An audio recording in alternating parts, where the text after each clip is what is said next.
الحمد لله رب العالمين والصلاة والسلام على رسوله الأمين وعلى آله وأصحابه أجمعين إلى يوم الدين. قال الله تعالى في القرآن المجيد والفرقان الحميد: أعوذ بالله من الشيطان الرجيم. بسم الله الرحمن الرحيم. لقد أرسلنا رسلنا بالبينات وأنزلنا معهم الكتاب والميزان ليقوم الناس بالقسط. صدق الله العظيم. رب اشرح لي صدري ويسر لي أمري واحلل عقدة من لساني يفقهوا قولي.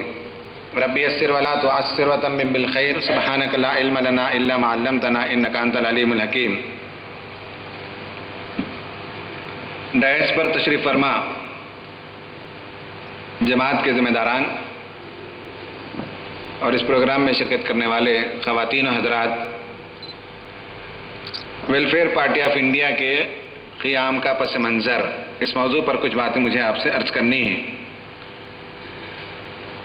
جماعت اسلامی کے فیصلے کے تحت کہ ایک ایسی پارٹی بنے ہندوستان میں جو اسلام اور مسلمانوں کے مفادات کے تحفظ کا کام کرے، جہاں سیاست میں اخلاقی اقدار کو فروغ دے سکے، عدل و قسط کے قیام میں وہ پارٹی ایک نہایت اہم کردار ادا کر سکے اور عام انسانوں کی فلاح و بہبود کا کام ہو سکے۔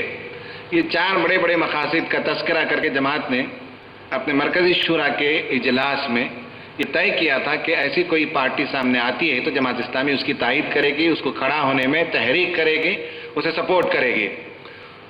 اب ہندوستان میں ویلفیئر پارٹی آف انڈیا کے نام سے ایک پارٹی جاری ہے اور اس کی شاخیں جا بجا مختلف ریاستوں میں قائم ہو رہی ہیں۔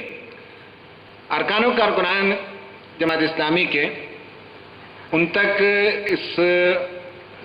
ان فیصلوں کو پہنچانا یا ان کی واقفیت میں کچھ باتوں کا اضافہ کرنا آج کی اس تقریر کا اصل اس کا غرض و غایت ہے، اس کا مقصد ہے۔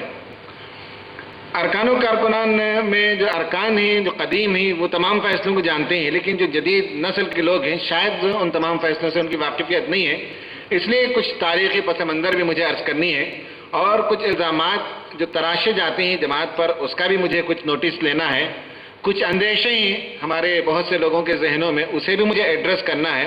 تو اس طرح سے فیصلے کے پیچھے علمی اور عقلی جو دلائل ہیں وہ بھی مجھے رکھنا ہے۔ پہلی بات تو یہ کہ جماعت اسلامی کا جو مقصد اور نصب العین ہے روز اول سے رہا اور آج بھی وہی ہے، اور انشاءاللہ تا قیامت اسی مقصد اور نصب العین پر ہم کام کرتے رہیں گے، یا وہ منزل ہماری جلد آ جائے تو وہ منزل پہنچنے تک ہمارا مقصد وہی ہوگا۔ اس مقصد کے اندر کوئی تبدیلی واقع نہیں ہوئی ہے، جیسا کہ اندیشوں کا اظہار کیا جاتا ہے، جیسا کہ شکوک و شبہات کو پھیلایا جاتا ہے۔ جماعت اسلامی کا جو مقصد اور نصب العین ہے وہ اقامت دین تو لکھا ہوا ہے، لیکن آپ کی واقفیت کے لیے میں یہ عرض کروں کہ قرآن مجید میں 4 بنیادی اصطلاحات استعمال ہوئے اسی کام کے لیے۔ پہلی جو اصطلاح قرآن استعمال کرتا ہے وہ اعلاء کلمت اللہ ہے، وجعل کلمت الذین کفروا السفلی وکلمت اللہ ہی العلیٰ۔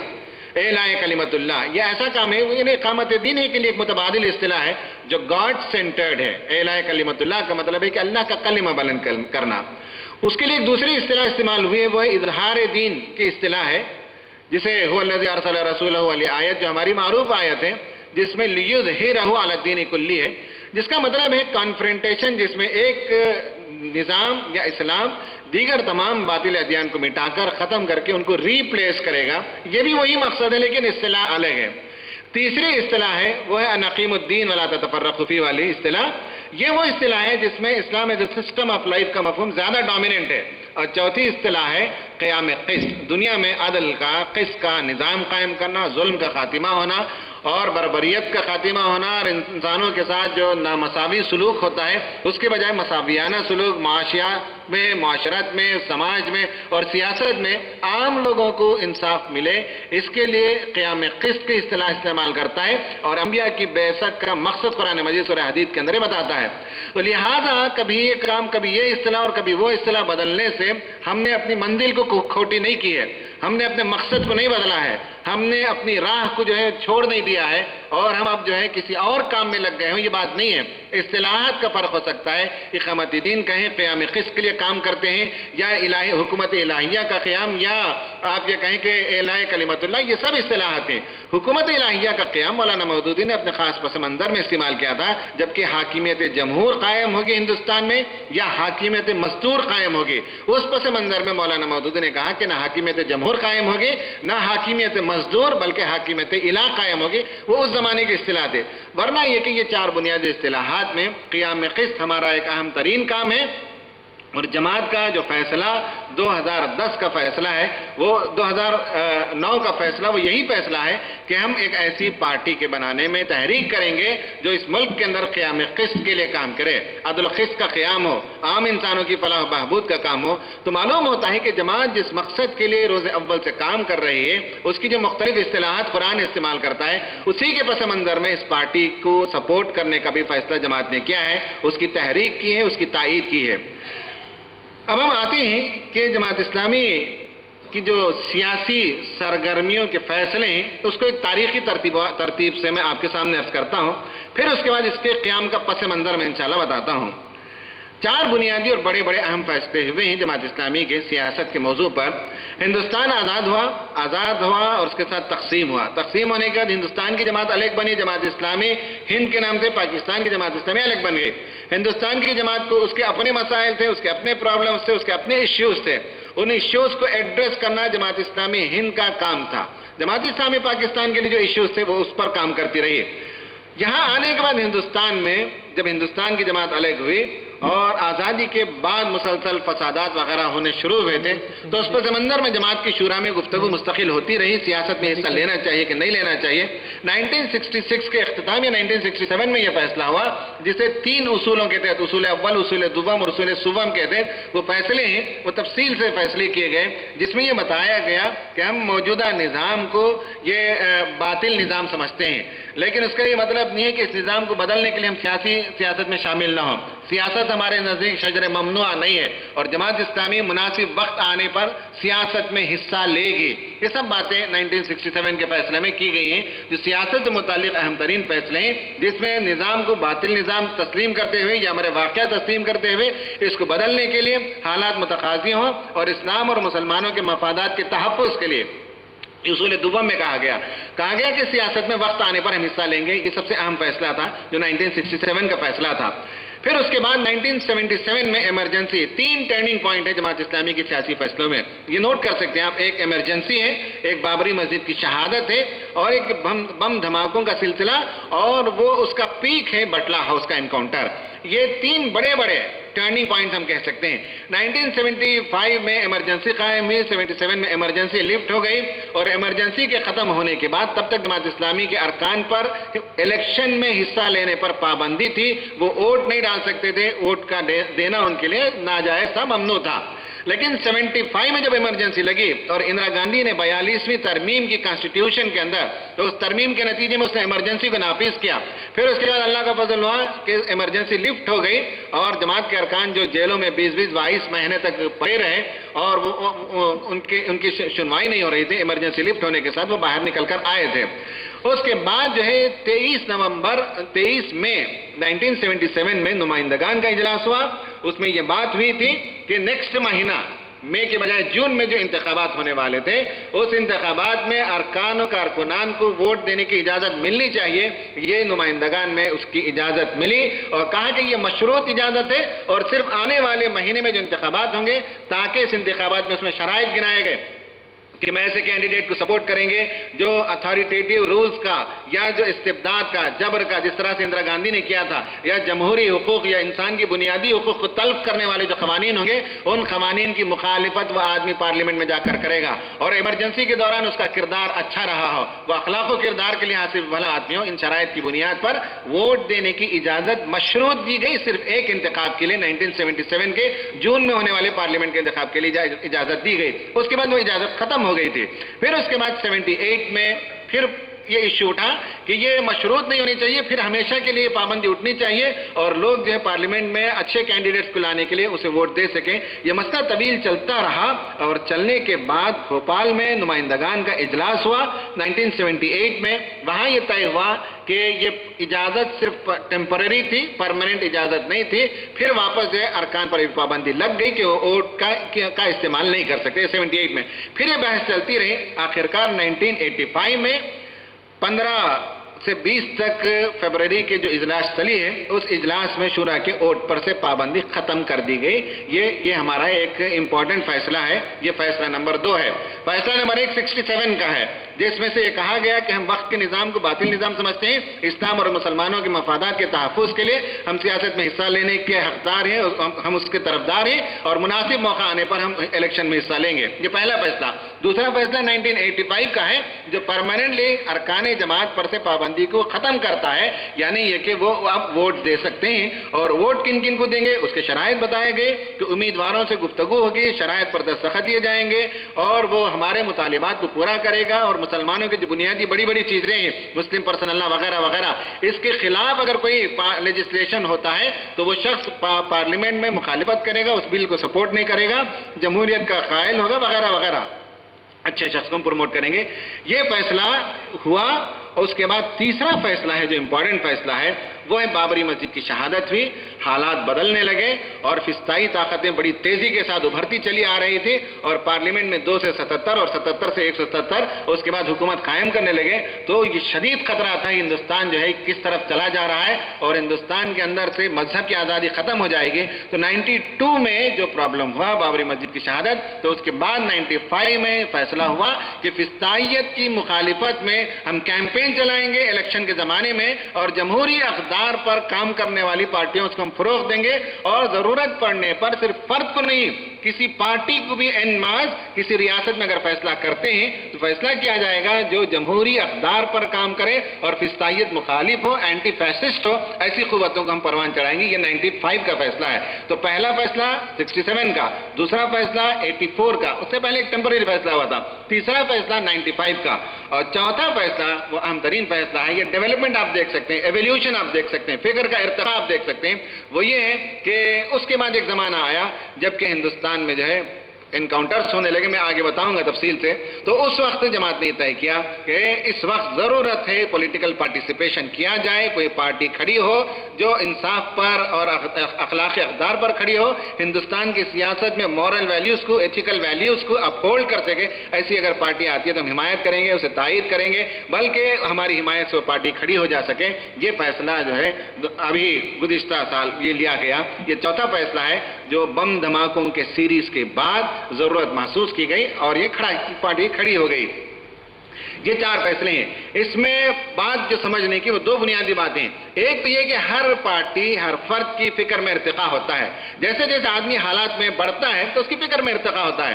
یہ بات کہنا ہے کہ صاحب ہم بدل گئے یا ہم نے کچھ ایسے فیصلے کیے جو ہماری پرانے فیصلے سے ٹکراتے ہیں، یہ بات نہیں ہے۔ یہ ہماری فکر کے ارتقاء کی علامتیں ہیں یہ فیصلے۔ پہلا فیصلہ سے دوسرا فیصلہ آگے، دوسرا سے تیسرا فیصلہ آگے، اور تیسرے سے چوتھا فیصلہ آگے۔ کہیں ہم جو ہے پیچھے نہیں گئے ہیں، ہم کہیں اپنے قدم کو پیچھے نہیں ہٹایا ہے، دھیرے دھیرے ہم اپنے قدم کو آگے بڑھاتے گئے، اور یہ فکر ارتقاء کی علامت ہے، اور یہ صحت مند علامت ہے، کسی فرد کے لیے بھی، کسی پارٹی کے لیے بھی صحت مند علامت ہے کہ اس کے اندر ڈیولپمنٹ ہو۔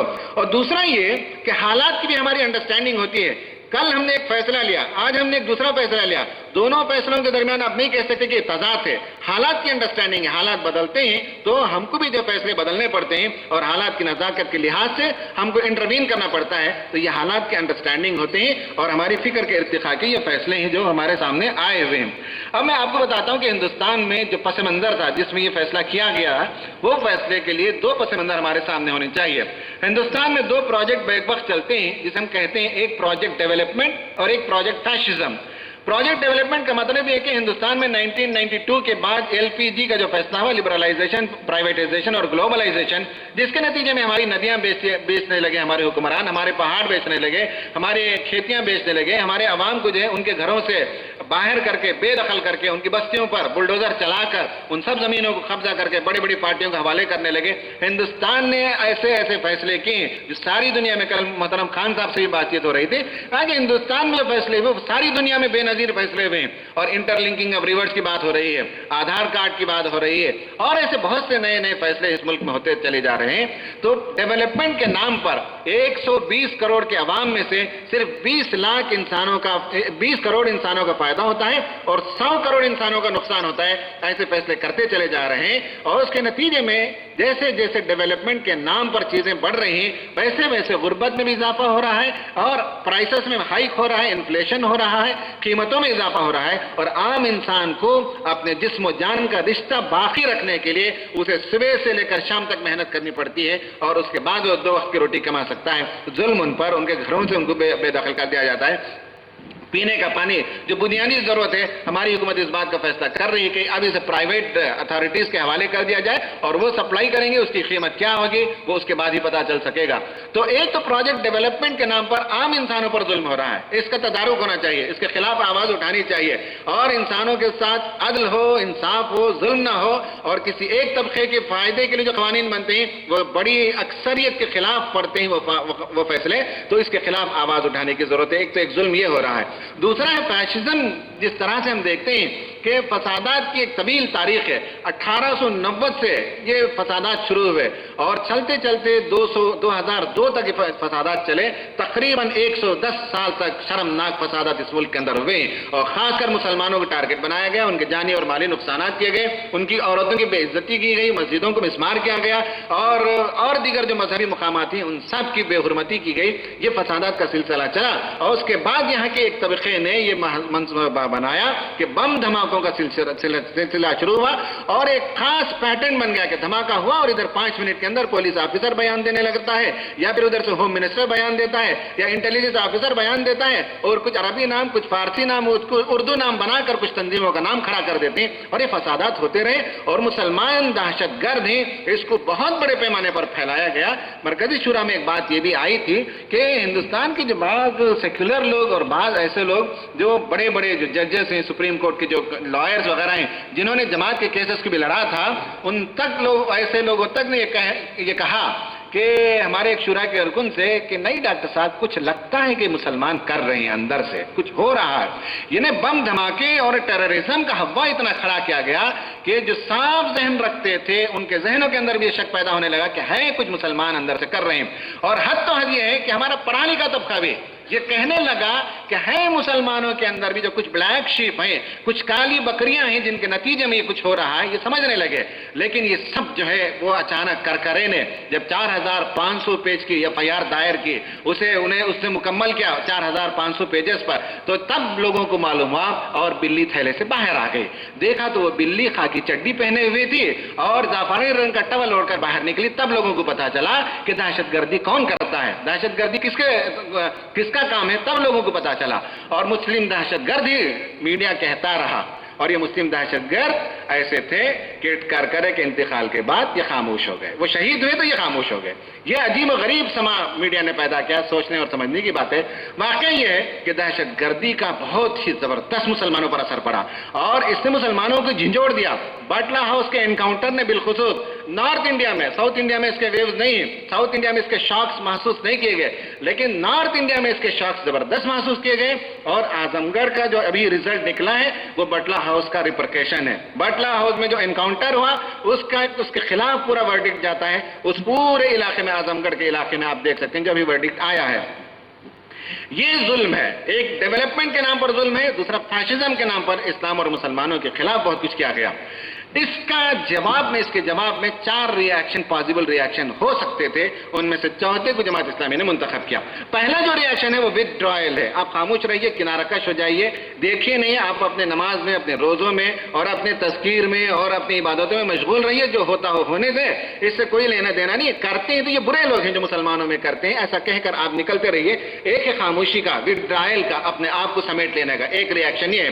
دوسرا ریاکشن ہے وائلنٹ ریاکشن، کہ ظلم کا بدلہ ظلم سے کیا جائے، اور گولی کا بدلہ گولی سے دیا جائے، تشدد کا بدلہ تشدد سے دیا جائے. جو نکسل بات کرتے ہیں مولانا مودودی رحمۃ اللہ علیہ نے آج سے 60 سال پہلے لکھا تھا ترجمان القرآن میں کہ تشدد کا راستہ ہم اس لیے نہیں اپناتے کہ وہ ایز اے اسٹریٹجی ہمارے لیے نقصان دہ یا نہیں ہے، بلکہ انہوں نے کہا کہ ہم اس لیے اس راستے کو نہیں اپناتے کیونکہ اسلام اسے پسند نہیں کرتا، اسلام اس کی طرفداری نہیں کرتا۔ پھر مولانا نے لکھا ہے کہ جو تشدد سے ابھرتے ہیں وہ تشدد ہی سے ختم بھی ہو جاتے ہیں، تشدد کوئی راستہ نہیں انقلاب کا، کوئی دوسرا راستہ ہے ظلم کے خلاف۔ نکسل وادی جو کرتے ہیں یا پاکستان میں طالبان جو کرتے ہیں، اس پر پروفیسر خورشید صاحب نے مفصل پورا ایک اداریہ لکھا کہ جب زمینیں چھن جاتی ہیں، پولیس میں جا کر جب لکھایا جاتا ہے تو پولیس FIR لکھنے سے منع کر دیتا ہے تو طالبان اسے قتل کر دیتے ہیں، کورٹ میں لے جاتے ہیں معاملے کو، کوئی وکیل اس کی سنوائی نہیں کرتا، اس وکیل کو ختم کر دیتے ہیں، کوئی IAS آفیسر جو زمین کو واپس نہیں دلاتا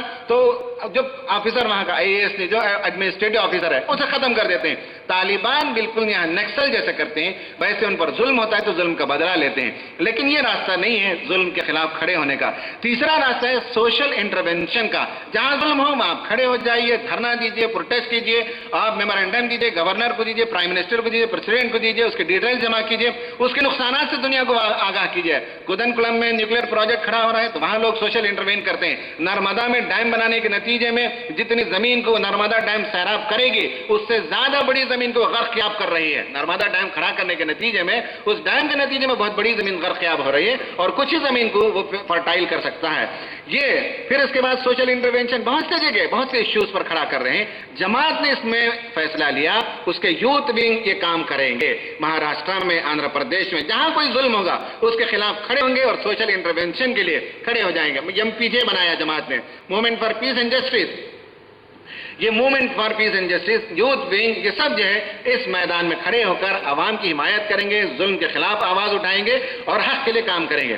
اور اس کے بعد چوتھا راستہ ہے وہ ہے پولیٹیکل پارٹیسپیشن کا۔ یہ چار ہی راستے ہیں ظلم کے خلاف آواز اٹھانے کے لیے۔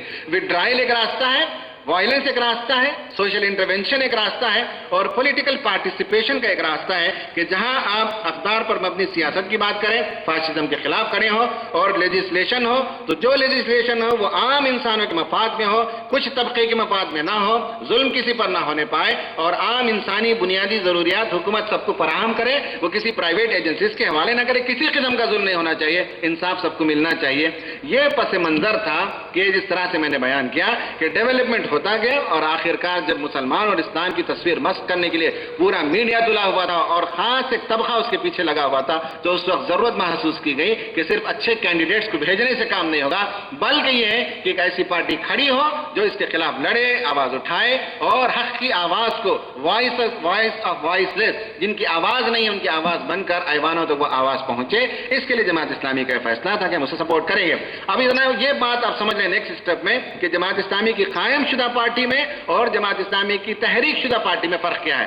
قائم شدہ پارٹی اور تحریک شدہ پارٹی کا فرق الگ الگ ہے۔ قائم شدہ پارٹی کا مطلب ہوگا کہ اس کا قائم کرنے میں ہمارا رول ہوگا جماعت اسلامی کا، پھر اسے چلانے میں ہمارا رول ہوگا، اس کے انتخابات میں ہماری نگرانی ہوگی، اس کے پالیسی پروگرام ہماری توثیق سے عروبہ عمل آ سکیں گے۔ یہ ہے جماعت اسلامی کی قائم شدہ پارٹی۔ اس کی ایک مثال ہے SIO کی جماعت اسلامی نے قائم کیا، اس کے فیصلے کے تحت قائم ہوئی، آج بھی اس کی نگرانی جماعت اسلامی کے امیر حلقہ اور امیر جماعت کرتے ہیں، اس کے فیصلے وہاں آتے ہیں، ان فیصلوں پر نظر ثانی کرنے کی ضرورت ہے تو واپس بھیجتے ہیں ورنہ توثیق کرتے ہیں۔ ان کے انتخابات سے لے کر ان کی تربیت سے لے کر ان کو معاشی سپورٹ دینا، ہر سال ہمارے بجٹ میں ایک اماؤنٹ دیتے ہیں، وہ ادراہ محبت دیتے ہیں کہ اتنا اماؤنٹ جو ہے SIO کو دیتے ہیں۔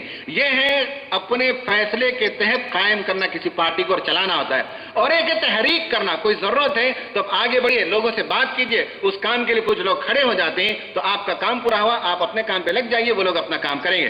اس کی دو بہترین مثالیں 1964 میں آل انڈیا مجلس مشاورت، مسلم مجلس مشاورت بنائی گئی۔ یہ جماعت اسلامی کی تحریک سے بنی، جب فسادات عروج پر تھے تو اس زمانے میں مسلمانوں کے جان و مال اور عزت و آبرو کی تحفظ کے لیے جا کر مولانا ابو اللیث رحمۃ اللہ علیہ نے اور دیگر جماعت کے ذمہ داروں نے بات کی۔ اس زمانے میں قاری طیب صاحب رحمۃ اللہ علیہ، ابو الحسن علی ندوی رحمۃ اللہ علیہ، اس طرح کے بزرگوں سے بات چیت کی، ان سب کو جمع کیا، ڈاکٹر محمود صاحب تھے، فلاں فلاں تھے، ان سب کو جمع کر کے ایک مشاورت کی مجلس بنا دی۔ جماعت نے تحریک کی، جماعت اس کے پیچھے رہی۔ جب وہ پارٹی کھڑی ہو گئی اور مسلمانوں کے مفاد کے لیے وہ کام کرنے لگی تو جماعت اسلامی اپنے کام پر لگ گئی اور منیمل سپورٹ جو کچھ ہو سکتا ہے وہ سپورٹ دیتی رہی۔ اسی طرح گوکھلے نے جب لا منسٹر تھے اور یہ 1970-71 کی بات ہے تو پہلا متبنہ بل یعنی اڈاپشن بل، کسی بچے کو جب لے لیا جاتا ہے تو اس کا بل اس نے پاس کیا اور بتایا کہ یہ یونیفارم سول کوڈ کی طرف پہلا فیصلہ اس کی طرف پیش قدمی ہے. تو جماعت اسلامی کے ذمہ داروں کے کان کھڑے ہو گئے، حالات سے باخبر ہوتے ہیں، ہماری شورا اس پر گفتگو کرتی ہے اور بڑا درد تھا. کہتے ہیں ابواللہ صاحب اس زمانے میں بہت بے چین تھے کہ یہ ملک کدھر جا رہا ہے. یونیفارم سول کوڈ اگر نافذ ہو جائے گا تو مسلمانوں کو جو مذہبی آزادی کا چھوٹا سا حصہ باقی ہے وہ حصہ بھی ہم سے چھین لیا جائے گا. رات بھر وہ سوتے نہیں تھے، بے چین ہو گئے تھے. جا جا کر ایک ایک بزرگ کے گھر پر، ایک ایک جماعت کے ذمہ داروں تک، ایک ایک مدرسے تک انہوں نے ملاقات کی. کہا کہ مسلمانوں کے پرسن اللہ کے تحفظ کے لیے کسی پارٹی کو بنانے کی، کسی ادارے کو بنانے کی، کسی فورم کو بنانے کی ضرورت ہے. اور ان کی کوششوں کے نتیجے میں 1972 میں پہلا کنونشن بامبے میں ہوا اور مسلم پرسنل لا بورڈ قائم ہو گیا. آج مسلم پرسنل لا بورڈ کی ویب سائٹ پہ جائیں گے تو جماعت اسلامی کا تذکرہ تک نہیں ملے گا، لیکن للہ فلہ لوجہ اللہ جماعت کے ذمہ داروں نے کام کیا، اس پارٹی کو کھڑا کر دیا. آج وہ اپنا کام کر رہی ہے، وہ بورڈ اپنا کام کر رہا ہے اور جماعت جس کام کے لیے کھڑی ہوئی، جس مقصد کے لیے اس کو بنایا، وہ بورڈ کام کر رہا ہے. یہ ہے تحریک سے اور حمایت سے کھڑے کرنے کی مثالیں ہیں کہ مسلم پرسنل لا بورڈ کو کھڑا کیا، مشاورت کو کھڑا کیا، اسی طرح ویلفیئر پارٹی کو بھی کھڑا کیا گیا ہے اور لکھا ہے فیصلے میں کہ اس کے قابل قدر کام ہوگی جماعت تحسین کرے گی اور اس کے کوئی ذمہ داری جماعت نہیں لے گی. یہ بلنڈرز کر سکتی ہے، یہ پارٹی مسٹیکس کر سکتی ہے، یہ پارٹی فیصلے میں غلطی کر سکتی ہے، تجربے کر سکتی ہے. دنیا میں تجربے کرتے ہیں، عقل مند لوگ ہی کرتے ہیں. بے وقوف لوگ جو ہیں وہ ہوتے ہیں جو سمندر کے کنارے کھڑے ہوتے ہیں، کبھی پیر نہیں ڈالتے، اس میں تیرنے کی ہمت نہیں کرتے. لیکن ہمت والا جوان مرد اور جس کے اندر شجاعت ہے وہ ایک مرتبہ چھلانگ لگاتا ہے، غلطی ہوتی ہے، 2 گھوٹ پانی پیتا ہے، 2 مرتبہ ڈبکی لیتا ہے، پھر اس کے بعد تیرنا سیکھتا ہے. یہ جمع مردوں کی علامت ہوتی ہے. گرتے ہی شہسوار ہی میدان جنگ میں وہ طفل کیا گرے جو گھٹنوں کے بل چلے. تو یہ فیصلہ جماعت کا کہ یہ پارٹی قائم کی جائے، اس کے قابل قدر کاموں کی تحسین کی جائے. البتہ اس کی کوئی ذمہ داری جماعت قبول نہیں کرے گی. یہ بہت ہی ویلڈ پوائنٹ ہے کہ جماعت نے اسے فلوٹ کر دیا ہے، جماعت نے اسے کوئی تحریک کی ہے اور بہت سے لوگ جماعت کے کچھ لوگوں کو دیا گیا ہے. جماعت سے باہر کچھ لوگ ہیں، غیر مسلمین بھی اس کے اندر ہیں اور اس کے سپورٹ سے، اللہ کے فضل سے، اللہ کے احسان سے اس ملک میں خوشگوار فضا بنانے، سیاست میں اقدار کو فروغ دینے کے لیے یہ پارٹی الحمدللہ قائم ہوئی ہے، جس میں اور بہت سے لوگ شامل ہیں، جس میں جماعت کے ارکان و کارکنان بھی جا رہے ہیں. اور جماعت کا یہ جو فیصلہ 2009 میں بنگلور میں جو شورا ہوئی، نمائندگان کا اجلاس ہوا تھا، اس اجلاس میں طے ہوا کہ جماعت کے ارکان پر وہ پابندی جو دستور میں تھی کہ قانون ساز اسمبلیوں میں جا نہیں سکتے ہیں، وہ پابندی بھی ان سے ہٹی ہے کہ اب وہ جو ہے جا سکتے ہیں. کیسے جا سکتے ہیں؟ لازم نہیں کہ ویلفیئر پارٹی ہی کے ذریعے سے جائیں، جو بھی اس ذرائع ہو سکتے ہیں. ان میں سے ایک طریقہ یہ ہے کہ ویلفیئر پارٹی میں ارکان و کارکنان کو جانے کی اجازت جماعت نے دی ہے، وہ اس کا آخری فیصلہ ہے، اس فیصلے کے تحت جا سکتے ہیں.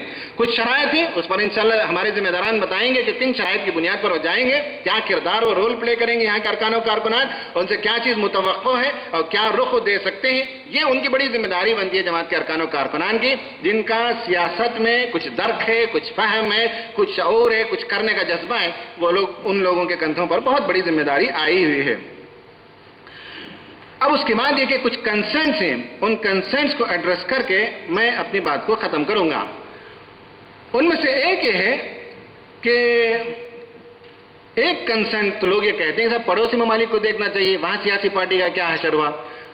پڑوسی ممالک کے حالات الگ ہیں، ہندوستان کے حالات الگ ہیں. وہاں کبھی جمہوریت کو فروغ دینے کا موقع ہی نہیں ملا، وہاں فوج کی سپریمیسی رہی، وہاں ووٹروں کا نظام رہا، وہاں امریکہ کا استبداد رہا. تو کسی ملک ہمارے سامنے کوئی ملک نظیر نہیں ہے. ہم اپنے آپ کے لیے نظیر ہیں، ہم کسی اور ملک کو جو اپنا نظیر نہیں بناتے. ان کے حالات الگ ہیں، ہم اپنے حالات میں کام کرتے ہیں، اس لیے ہمارا پس منظر الگ ہے اور ان کا پس منظر الگ ہے.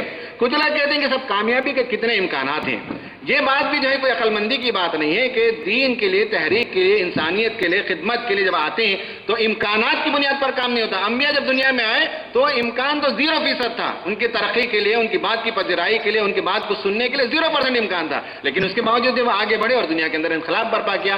تو تحریکیں امکانات کی بنیاد پر فیصلہ نہیں لیتی بلکہ فیصلہ لے کر اسے ممکن بناتی ہیں. ناممکن کو ممکن بنانا یہی جوان مردوں کا کام ہے، یہی جو ہے جیالوں کا کام ہے، بزدلوں کا کام ہے کہ پیپر میں پہلے کیلکولیٹ کرتے ہیں، پروفیٹیبل نظر آیا تو وہ جاتے ہیں. وہ تو بزنس میں ہوتا ہے، لیکن سیاست میں، حکومت میں، اقدار میں، ویلیوز میں، دین کے معاملے میں، خدمت کے معاملے میں امکانات کی بنیاد پر فیصلے نہیں لیے جاتے. اس پس منظر کو بھی یاد رکھنا چاہیے.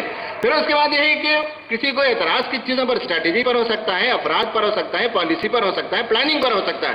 ان سب کی گنجائش ہے، اس کے فورم موجود ہیں، ان فورم پر آپ ایشوز کو اٹھا سکتے ہیں. لیکن ان فورمز کے علاوہ زید بکر پر کیچڑ اچھالے، بکر زید کے خلاف خلاف لکھے، زید جو فلاں جگہ اس کو جو ہے اچھالے، یہ ماحول جو ہے جماعت اسلامی کی تربیت کا ماحول نہیں ہے۔ اگر کوئی ایسا کرتے ہیں تو ہم یہ سمجھتے ہیں کہ ان کے پیچھے جماعت نے جو 20 سال 25 سال ان کی تربیت کی، اس تربیت سے انہوں نے کچھ بھی ہضم نہیں کیا۔ تربیت کا یہی ہے کہ اختلاف ہو سکتا ہے اسٹریٹجیز پر، پالیسیز پر، ایشوز پر، پرسنالٹیز پر، اس کے فورم میں انہی پرٹیکولر فورم پر اسے اٹھانا، اسے بات کرنا، یہی سلیقہ مندی ہے۔ اس کے خلاف کسی اور جگہ اٹھانا یہ پھوڑ پن ہے، یہ کمزوری ہے اور یہ بھونڈا پن ہے کہ آدمی ہر جگہ بعض ایشوز کو اٹھاتا رہے، بات کرتا رہے، انٹلیکچوئل بنتا رہے۔ پھر اس کے بعد یہ ہے کہ کچھ لوگوں نے یہ کہا کہ بعجلت یہ فیصلہ ہوا ہے، ایسا نہیں ہے۔ 3 سال مسلسل شورا نے اس کے پیچھے لگایا ہے اور ہر لیول پر ڈسکشن ہوا ہے۔ بلایا گیا ہندوستان میں جتنے سوچنے سمجھنے والے لوگ ہیں ان کو بلایا گیا دلی میں، سب لوگوں نے پیپر پیش کیے، جن کو دلچسپی ہو تمام پیپرز پڑھ سکتے ہیں۔ اور اللہ کا احسان ہے کہ اس میں پیپر جتنے پریزنٹ ہوئے اس میں 80% سے زیادہ لوگوں نے کہا کہ یہاں اس وقت پولیٹیکل پارٹیسپیشن کے راستے کو اپنانا چاہیے، اور 20% لوگوں نے کہا کہ نہیں، پولیٹیکل پارٹیسپیشن کے راستے کو نہیں اپنانا چاہیے۔ ہوگا فطری طور پر، لیکن بہت دقت نظری کے ساتھ، بہت گہری سوچ بچار کے ساتھ اور تدبر کے ساتھ، ڈسکشن کے ساتھ یہ فیصلہ ہوا ہے۔ فیصلے کے ساتھ جو ہے اختلاف ہو سکتا ہے، دنیا میں ہر فیصلے کے ساتھ ہو سکتا ہے۔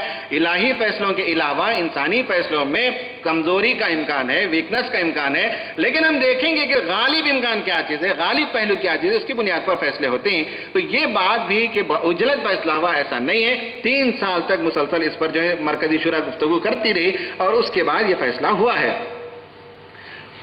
آخر میں مجھے صرف یہ عرض کرنا ہے کہ last but not the least وہ یہ کہ اس فیصلے کے ساتھ مرکزی شورا میں کچھ باتیں یہ بھی ہوئی کہ ہندوستان میں بابری مسجد کی فسادات کے بعد اور سچر کمیٹی کی رپورٹ کے بعد، سچر کمیٹی کے سلسلے میں اس وقت ہماری گفتگو نہیں ہے، جو بھی مسلمانوں نے امپریشن لیا اس کے نتیجے میں مسلمانوں کے اندر پولیٹیکل ایمبیشن ہوا، ان کو یہ فیلنگ ہوا، غلط ہوا کہ صحیح ہوا یہ موضوع نہیں ہے، ہم ڈاؤن ٹراڈن نہیں، ہم پڑھے لکھے نہیں ہیں، ہم سیاست میں نہیں ہیں، ہم کمزور ہیں، ہم بے وقت ہیں اور ہمارا کوئی وزن نہیں ہے سیاست میں۔ اس لیے پولیٹیکل ایمبیشن 92 کے بعد اور سچر کمیٹی کے مسلمانوں میں پولیٹیکل ایمبیشن پیدا ہوا، پولیٹیکل موبلائزیشن پیدا ہوا۔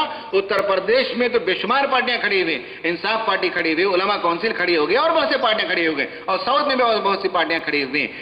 فیصلہ جماعت کا یہ ہے، شورا میں یہ بات آئی ہے کہ یہ جو ویلفیئر پارٹی جو بنے گی، جو کام کرے گی، بنیادی طور پر ایک تھرڈ الٹرنیٹو بنے گی۔ کانگریس اور بی جے پی اور ان سے جتنے محاذ ہیں، یا تو وہ پروجیکٹ فیشزم کو پروموٹ کر دیں یا پروجیکٹ ڈیولپمنٹ کو کر دیں، جو تیسرے فورسز ہیں کبھی وہ متحد نہیں ہوئے، ان کے پیچھے نظریات نہیں رہے، ان کے پیچھے نیٹ ورک نہیں ہے۔ لیکن اگر ویلفیئر پارٹی آف انڈیا آگے بڑھتی ہے ٹھوس نظریات کے ساتھ، اچھے نیٹ ورک کے ساتھ، تو اور جو الٹرنیٹیوز ہیں، تھرڈ الٹرنیٹیوز، ان سب کو جمع کر سکتی ہے ویلفیئر پارٹی آف انڈیا۔ اس کا امکان ہے، اس کے لیے پاسبلٹیز کے، اس کے لیے میدان کھلا ہوا ہے اور یہ قیادت ویلفیئر پارٹی آف انڈیا کر سکتی ہے۔ کسی اور کو کرنے کی ہمت نہیں ہوئی، جتنے لوگ آئے میدان میں وہ ہار چکے، یا تو ان کی شخصیت کا کردار کی کمی تھی یا نظریات کی کمی تھی۔ تھرڈ الٹرنیٹیو اس لیے کہ یہ دونوں جو اس وقت رولنگ پارٹی یا آتے جاتے رہتے ہیں بدل کر، ان دونوں کو دنیا نے دیکھا اور اس سے انسانیت کا بھلا نہیں، انسانیت کے عام انسانوں کے لیے نقصان ہے۔ دوسری بات اس میں یہ ہے کہ تھرڈ الٹرنیٹیو جیسے یہ پروموٹ کرے گی، اسی کے ساتھ ساتھ جہاں جہاں مسلم تنظیمیں ہوں ان کے ساتھ ہمارا کوئی کلیش نہیں ہونا چاہیے، ہمارا کوئی مفاد نہیں ہے، ہمارا کوئی جو ہے حصہ بٹورنے والا معاملہ نہیں ہے۔ یہ بہت احتیاط کے ساتھ، بڑی اچھی اسٹریٹجی کے ساتھ، سمجھ بوجھ کے ساتھ اگر ویلفیئر پارٹی آگے بڑھتی ہے، جس کے لیے جماعت نے تائید کی ہے، جس کے لیے جماعت نے حمایت کی ہے، جس کے لیے جماعت نے تحریک کی ہے، جس کے لیے جماعت نے فیصلہ لے کے اپنے ارکان و کارکنان کو بھیجیں گے، اس کے نتیجے میں اگر ہم مسلم جتنے چھوٹی موٹی پارٹیاں ہوں ان سب کے ساتھ اس نظریے کو جمع کریں اور ان کے لیے بتائیں کہ ہم تھرڈ الٹرنیٹیو بن سکتے ہیں اور ملک کے مفاد میں، عام انسانوں کے مفاد میں بہتر خدمت کر سکتے ہیں، تو ایک اچھی فضا بن سکتی ہے، ورنہ آپس میں ٹکرا کر قوتیں ضائع ہو جاتی ہیں۔ تو اس طرح سے ویلفیئر پارٹی آف انڈیا کے قیام کا پس منظر میں نے بتایا اور تفصیل سے میں نے اس کی ہسٹوریکلی کرونالوجیکل آرڈر میں کس طرح سے تاریخ وار فیصلے کیے گئے اور کیا پس منظر تھا جس میں جماعت نے تائید کرنے کی، حمایت کرنے کی کے سلسلے میں شورا نے فیصلہ لیا، اور فیصلہ لینے کے بعد آگے ہم کو کیسے کام کرنا چاہیے، کیا الٹرنیٹیوز ہیں ظلم کو مٹانے کے، اس پر میں نے گفتگو کی۔ اللہ تعالیٰ سے دعا ہے کہ اللہ تبارک و تعالیٰ جن مقاصد کے تحت یہ پارٹی وجود میں آئی ہے اس مقاصد میں اللہ تعالیٰ انہیں کامیابی عطا فرمائے۔ اللہ تعالیٰ ان کے ارکان و کارکنان ان کو اور ان کے ساتھ جو لوگ وابستہ ہیں انہیں دانش مندی اور حکمت عطا فرمائے اور صبر اور حوصلہ عطا فرمائے، اور اس کے ذریعے سے اللہ تعالیٰ اس ملک کی فضا کو بدلنے میں تعاون کرے اور اللہ تعالیٰ کی مدد شامل حال ہو۔ آمین۔ وآخر دعوانا ان الحمدللہ رب العالمین۔